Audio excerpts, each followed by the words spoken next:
On parle loolu moo tax tey ñu recevoir Leyti Fary Ndiaye. Elle est là, c'est ma sœur parce que sa mère c'est ma mère, ça c'est une autre histoire. Quand on parlera de nos vies, je parlerai de mes rapports avec elle.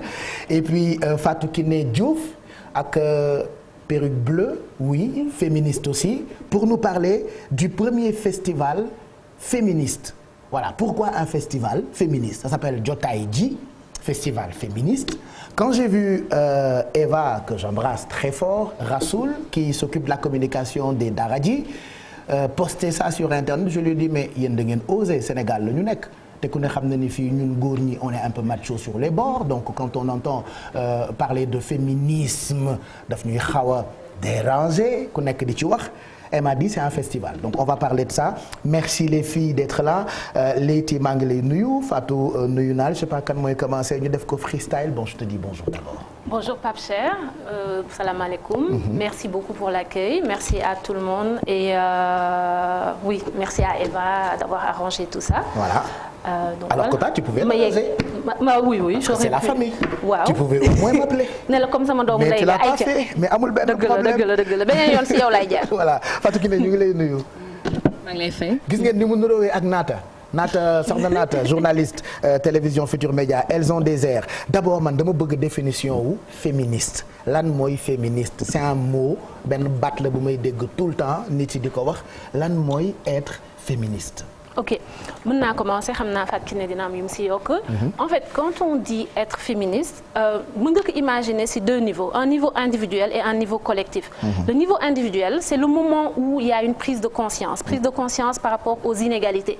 D'accord ne góor ñi ak jigéen ñi tolloole wuñu leen ci suñu société te c'est pas seulement te du Sénégal kese àdduna bi yëpp la donc ñàkk tollale bi da nga koy fekk ci structure yi maanaam liggéeyukaay yi pendant longtemps jigéen ak góor pour le même travail avait pas le même salaire ba léegi nii dafa am yu bëri yu ñuy xaar si jigéen sur le lieu de travail par exemple au Sénégal bëgg ñuy di ñëw même heure que góor ñi et cetera di ñibbi même heure que góor ñi alors que du ñu defar par exemple système boo xam ne dina mën a tax ñoom ñu am ku leen gardeel seen ay doom wala ñu am garderie proche wala ñu am congé de maternité yu décent parce que ku ci dem congé de maternité yaa ngi ragal sa poste keneen jëlaat ko yooyu dafa am loo xamante ne dañ naan donc c'est les inégalités structurelles loolu mooy tax ñun ñuy dem après sur un niveau collectif daal di ne loolu de mënuñ ko xeex benn par benn dañ koy xeex ensemble mais il y a la partie prise de conscience individuelle donc qui doit se faire après man ma jóg dem ci Fatou Kiné ne ko loo xalaat ci lii dem ci Eva dajale Maguette ak ñeneen ñu waxtaan wala même chose ñoom tam ñu def chemin inverse moo tax tamit féminisme mënuloo ko def yow kese en fait donc loolu mën naa ci wax loolu rek. mais est-ce que yomb na être féministe ci ay dëkk yu mel ni Sénégal nga xam ni réalité yi bokkul pouvoiru góor machisme góor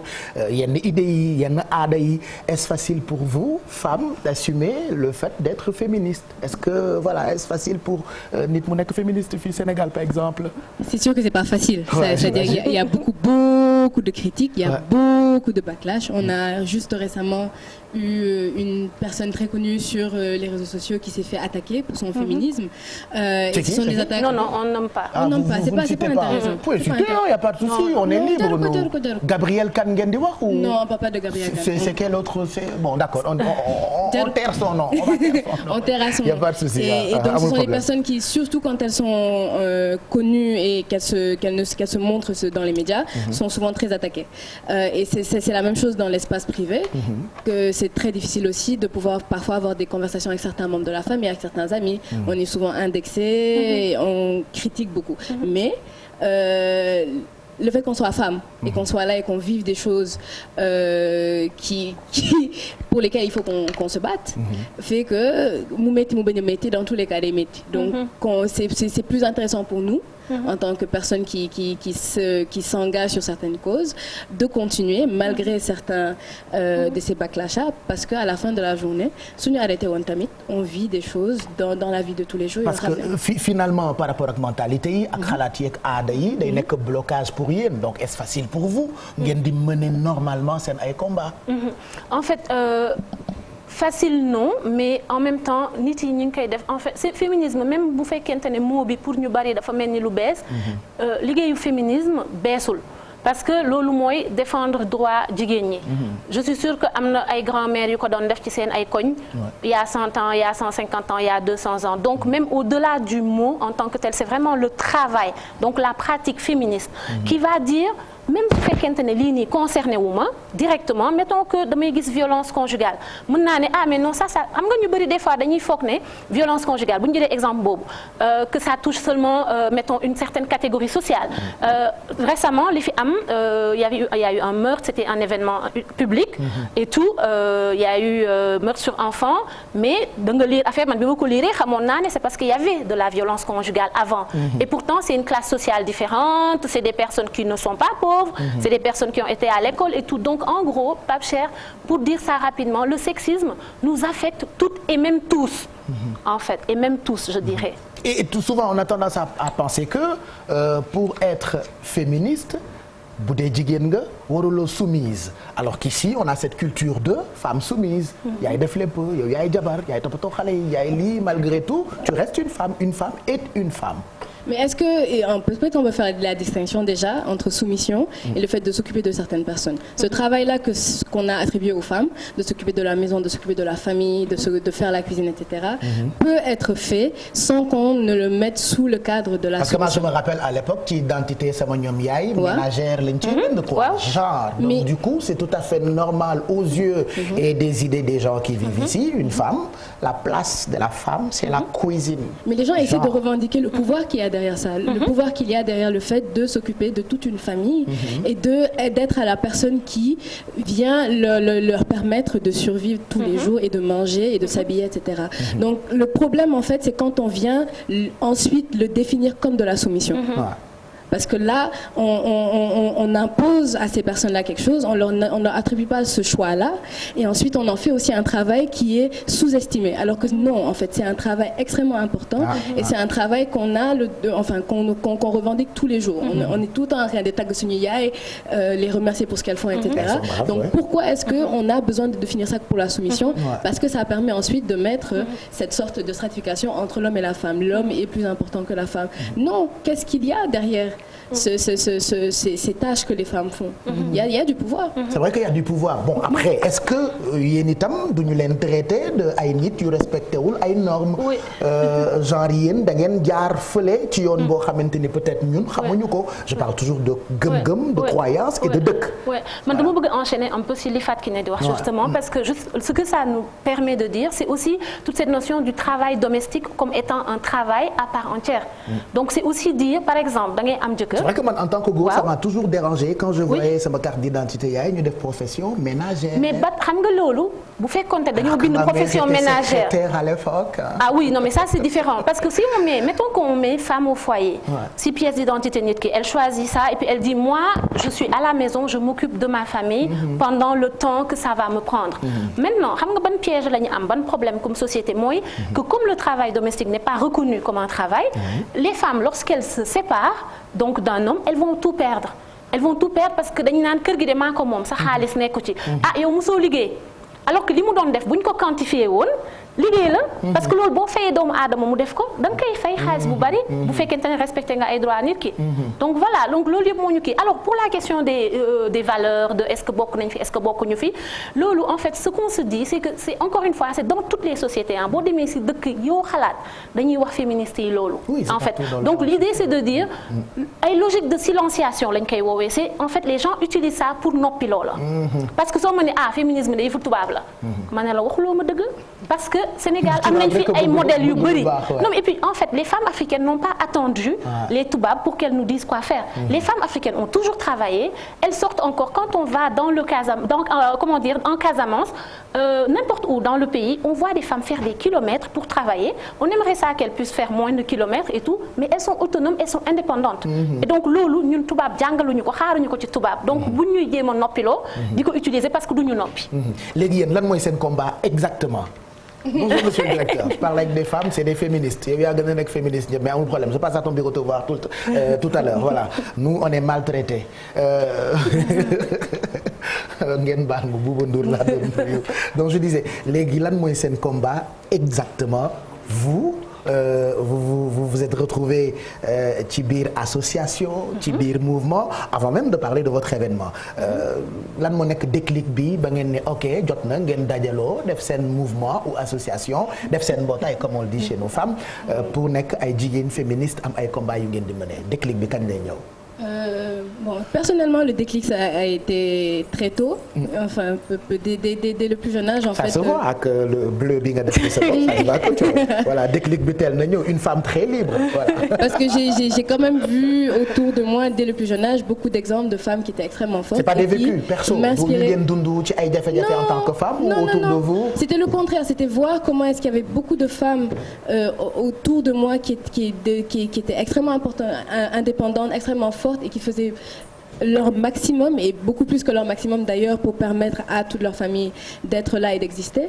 Et juste pour ça, je ne comprenais pas certaines des choses qu'on essayait de nous dire sur les femmes. Ça ne faisait pas sens, tout simplement. Donc c'est dès ce moment-là que j'ai commencé à me définir comme féministe. Et en fait, mon féminisme a évolué, comme beaucoup de personnes. Et c'est dans ça aussi qu'on essaie souvent de dire que féminisme, c'est différent. Il y a différents types de féminisme. On se retrouve toutes sur cette idée de défense des droits des femmes. Mais à côté de ça, la manière dont on le fait, la manière dont on fait ce combat-là est différent. Et c'est pour ça aussi que du coup on se retrouve dans un collectif tel que Jama.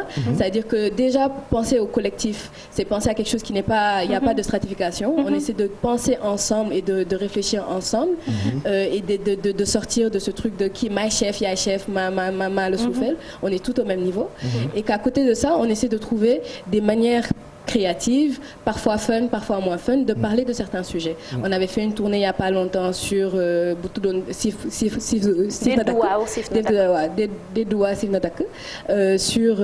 les violences basées sur le genre. Et on avait essayé dans différentes régions du pays de parler avec des enfants, des jeunes sur le consentement et sur la prévention de ces violences-là. Et aujourd'hui, ce qu'on vient faire et ce qu'on vient présenter, c'est un festival féministe qui s'appelle Jotaay Ji. Voilà, on va parler donc de ce festival-là. Donc, yéen a ngi dajaloo ci collectif bu tudd Jama. C'est ça. Et vous organisez pour la première fois un festival entièrement consacré aux femmes qui se tiendra donc du 19 au 20 août, pour ne pas dire où, ça m'énerve un peu, cette différence de août et de août, alors qu'il n'y a pas de faute, rassurez-vous. Donc, qui se tiendra du 19 au 21 août au musée de la femme. Jotaay Ji, ça s'appelle le festival. Naka la nar a demee ou d'abord comment est né naka le festival bi juddoo Jotaay Ji. J'ai envie de dire sopp rek d'abord pour commencer. Nekk féministe rek. waaw en fait. bu jigéen ñi jaaree fee yéen ngeen jaar ne la mais amul problème. Je pense que en fait. Je taquine. L'idée c'était vraiment comment la réflexion qu'on a depuis le début je pense dans ce collectif-là même avant muy nekk collectif ñun dañu doon organiser ay open mic et encore une fois ay jigéen la mais am nañ tamit càmmiñ ak yooyu ci biir collectif bi.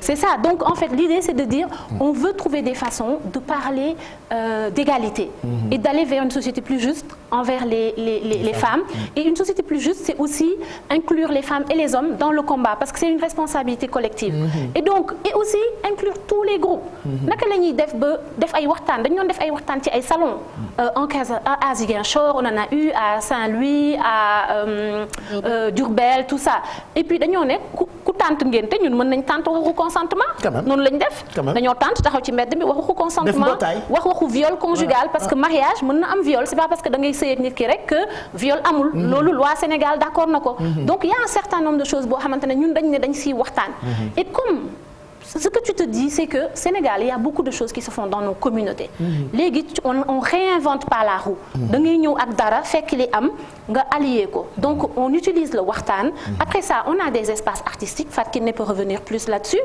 et on a toutes sortes de choses on utilise aussi la littérature on utilise l'élément filmique on utilise beaucoup de choses mais c'est aussi juste créer des conversations entre des groupes qui autrement ne se seraient pas nécessairement parlé. Voilà, moi je suis fier de vous. Moi je suis content. Voilà. Xam nga festival souvent dañuy wax soit belle naka lañ koy waxee. ah yow kay yaa koy wax xam nga ko. parce que man neneen laa bëgg ñu ko wax la non justement juste attends di nga d'accord man neneen laa koy waxee. Man neneen laa koy waxee. Je dis toujours soyez belle et faites. Ah voilà mais am na neneen nuñ koy waxee. Sois belle et voilà donc man du ma wax boobu je dis toujours soyez belle et faites et heureusement vous faites. Donc qu'est-ce qui est prévu du 19 au 21 août. waaw détaillé wala nga tënk rek quoi pour permettre aux femmes qui nous regardent ñu ñëw fekkee festival parce que je reste convaincu qu'il y a beaucoup de femmes qui ont envie de parler mais malheureusement mënuñu wax xamuñu fu ñuy dem pour wax. et toujours boo bëggee wax li nga xamante ni moom nga denc sa xol. da ngay bëgg di ko def ak nit boo xamante ni du la weer par exemple. donc discrétion boobu noonu dafay manquer. heureusement il y a des associations il y a des personnes yoo xamante ni tu peux parler avec elles sans pour autant sa wax dem. sans pour autant ñu topp le cas. tu vois un peu donc qu'est-ce qui est prévu exactement ci jour yooyu noonu ak festival bi di jotaay ji Fatou. Donc l'un des éléments principaux, ce sera des stands qu'on va installer et qui vont permettre de discuter sur certains sujets, dont, y compris la santé mentale, la sexualité positive et avoir des santé moments... Santé mentale surtout. Ouais, et c'est vraiment des moments où on pourra discuter avec une personne en petit comité ou juste en face à face et qui va permettre peut-être soit amener des questions, et c'est disponible le samedi et le dimanche pendant la journée, pendant toute la durée du festival. À côté de ça, parce qu'il faut quand même que ce soit un peu fun, pour que les gens viennent et qu'ils puissent s'amuser. Il y a à manger, il y a à boire, il y a des concerts. Il y a un concert, il y a une coladera. On va faire un petit truc un peu rétro. Coladera, ça c'est ma génération. Coladera, et il y aura des projections de films. Et tout ça, c'est disponible sur notre page. Vous pouvez voir, si vous allez sur Facebook ou sur Instagram, vous pouvez juste chercher Jama Collectif. Jama, J-A-M-A. J-A-M-A, Jama Collectif. Jama qui veut dire quoi? Jama, Mbolo, en bambara. D'accord. Donc pendant toutes ces journées-là, toutes les femmes, qu'elles ñu nekk membre collectif bi ou pas, mën nañu ñëw bokk ci. Exactement. Et les hommes. D'ailleurs, les hommes aussi peuvent venir. Okay. C'est pas fermé aux hommes non plus, sauf quelques petits espaces, mais la majorité des espaces sont mixtes et toute personne qui veut venir, jeune ou vieille. On a aussi même un espace de conte, un moment de conte, d'écriture de conte pour les enfants. On essaie vraiment d'inclure le maximum d'âge et de groupes possibles. Voilà. Et à côté de ça, il y a certaines petites discussions des wartan et des panels que Leïti pourra présenter mieux. Ouais. En fait, le truc que j'ai envie de rappeler plus important, c'est aussi il y aura un genre de wartan. On va se mettre en petit groupe, en compagnie de l'AGS, où on va discuter vraiment du code de la famille. Association des femmes juristes. Oui, xam nga code de la famille bi dafa am ay ba léegi y a des dispositions discriminatoires. Autorisation parentale. Par exemple, pour ne pas le nommer. Léegi en fait, et là l'idée c'est de bu ñu utiliser espace boobu ñun ñëpp soxla nañ ñu waxaat ñu plus. C'est quoi qu'on peut éviter en attendant que ñu def ay changements. Comment on se protège comme femme. Et ça affecte tout le monde. Et waxtaan boobu dañu bëgg jigéen ñi fu ñu mënti nekk ci Sénégal ci Dakar bu ñu mënee ñëw ñu ñëw déglu ko. wax seen ay soxla poser seen ay questions waa AGS. déggu tamit les choses qu'il faut éviter en fait. Et à côté de ça on a un autre waxtaan qui va être comment dire, il y avait un sur la santé. Santé mentale et puis il y a le waxtaan sur cycle de la violence conjugale. C'est ça, cycle de la violence conjugale. Cycle de la violence conjugale Pape Cheikh bu ñu koy wax mooy xam nga violence conjugale mooy violence buy am ci sëy wala ci ngoro. léegi nag violence boobu dafa am cycle. C'est vraiment très clair psychologue yi liggéey nañ ci pendant longtemps cycle bi da lay woon carrément étapes yi. ak tamit di nga xool normalement boo dëkkee ak nit ki nekk ci situation de violence di nga mën a xam à quel moment la affaire bi nara même devenir dangereux pour yow ba nga xam ne da nga war a sax dem léegi nag loolu dañ ko bëgg leeral ni si ñu xam ko xàmmee ko tamit ku ci nekk xam nooy protéger woo wala nooy protéger sa ay mbokk donc loolu moo tax nag bu ñu nee féminisme pour ñëpp la c'est pour la sécurité chaque jour ñu yeewu fi ñu naan diw na rey na jabar jeeg yooyu léegi nag il faut qu'on continue à réfléchir collectivement à ça et puis donner des outils aux gens pour améliorer ça. Et on aura aussi des discussions sur les différents mouvements féministes et d'autres discussions aussi sur des livres ou des créations qui ont été faites, proposées par différentes personnes féministes. Et à côté de ça, il y a aussi du yoga. Yes. Les personnes qui veulent venir se détendre un peu. Donc on aura du yoga le samedi soir et le dimanche matin. Et des cours de self-défense. Et des activités de voilà, faites-vous plaisir. Donc venez, ramenez vos chaussures. Discutez. Si vous avez par exemple vraiment des affaires yoo xamante ni ça vous tient à cœur, faites confiance ci jigéen ñi. Peut-être mën nañu leen won yoon. Man bi ma ci déggee AGS rek sama xel dafa dal. C'est des femmes juristes que j'admire beaucoup. Depuis très longtemps ñoom ñu ngi mener ay combats yu nobles. De là à créer des boutiques de droit dans beaucoup de quartiers depuis très longtemps. Loolu c'est des initiatives yoo xamante ni c'est à saluer. C'est des femmes yoo xamante ni dañu war di leen màggal bis bu jot parce que ñoom mësuñu xaar kenn. À propos de xaar kenn ku ne xam na ni organiser genre événement yi nii c'est pas facile surtout financièrement en termes de moyens. Est-ce qu'il y a des partenaires wala ay nit yoo xamante ni ñu ngi leen di jàppale. En fait, j'ai envie de commencer par nit ñi ñuy jàppale parce que au-delà des partenaires il y a plein de gens plein d'organisations qui sont derrière ça. demande beaucoup de moyens. ñoo xam ne da nga leen di woo téléphone lii ne laa bëgg a def loo ci xalaat wala xamoo kii xamoo la ñu ne la defal nii jaaral nii et cetera ñoo xam ne ñoo ñu ëpp expérience des fois ëppale wuñ ñu expérience mais dañu ànd ak seen yéene ak seen disponibilité.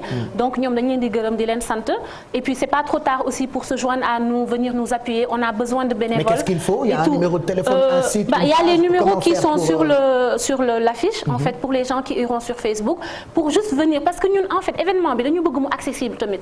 Man bëgg naa kenn ku nekk ci beneen dëkk bu ma nekkee Diourbel par exemple ma bëgg seetaan ci ma mën na woote ne man de dama bëgg ñu jàppale ma ci passe on a une somme qu'on a mise qu'on va mettre. Oui parce que dañu bëgg ñu nekk entre ñun kese dañu bëgg nit ñi ñëw. bokk ci waxtaan bi joxe seen parole wax seen ay préoccupations indi ay solutions. Donc loolu tamit dañu ci bëgg taxaw donc ku ñu bëgg a dimbale mën nga ñëw physiquement jàpp ci espace bi soo amee don booy def tam mën nga ko def loolu dafay tax ñu jàppale beneen femme mais pour l'instant on n'a pas organisé ça comme ça mais c'est vraiment ñëw joxe sa doole mais après nag pour les partenaires officiels il y a Osiwa qui nous a fait confiance et il y a Enrich Ball.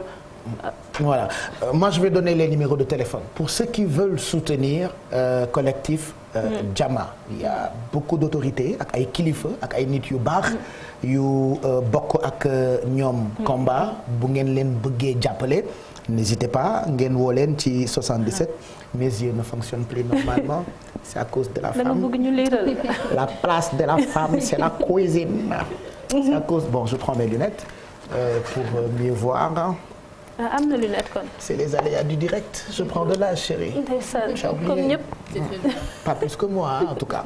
Donc je vois mieux. Bu dee bëgg ngeen soutenir collectif Jama mën ngeen leen contacter ci 77 393 79 72 77 393 79 72 ou bien au 77 491 49 19 77 491 49 77 entre 49 19 voilà.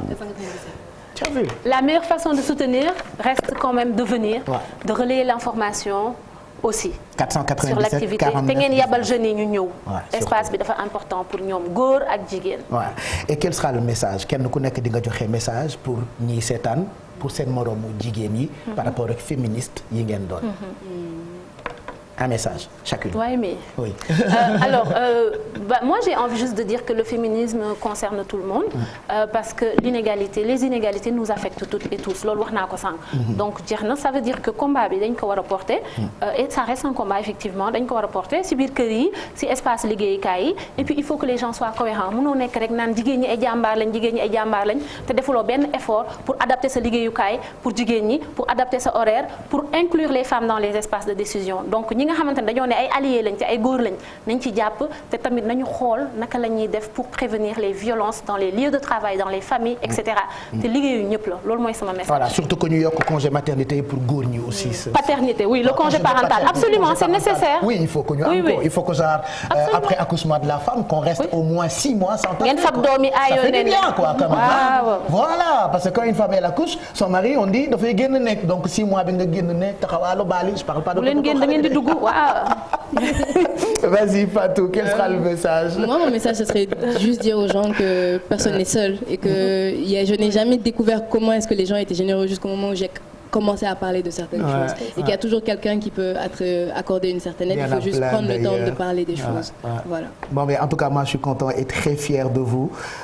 Soyez belle et faites. Vous êtes en train de faire. Rendez-vous donc pour ces dates, le 19 ba le 21 août au musée de la femme. Place oui, même fi ngeen tànn sax dafa méngoo ak jigéen ñi.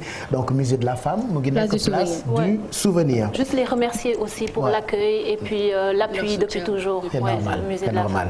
Merci d'être passé nous voir. Merci. Je suis trop content. Il y a une autre femme, on la traite souvent de féministe.